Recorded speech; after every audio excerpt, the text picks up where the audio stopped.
நான் இப்போ ஒரு வீடியோ காட்டினேன். அது வந்து கவுனி அரிசி. ஸோ அது வந்து மன்னர்கள் தான் சாப்பிடுவாங்களாம், யூடியூப்பில் சொன்னாங்க.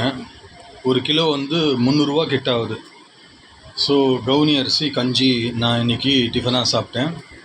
ரொம்ப காஸ்ட்லியாக 1 kgயே 290 சம்திங், நியர்லி 300 ருபீஸ். கவுனி அரிசி மன்னர்கள் ராஜாக்கள் தான் சாப்பிடுவாங்களாம்.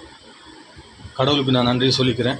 நடுத்தரமான ஒரு குடும்பத்தை சேர்ந்தவன். கவுனி அரிசி கஞ்சி நான் சாப்பிட்றேன். Thank God and my mother and me. Okay, bye.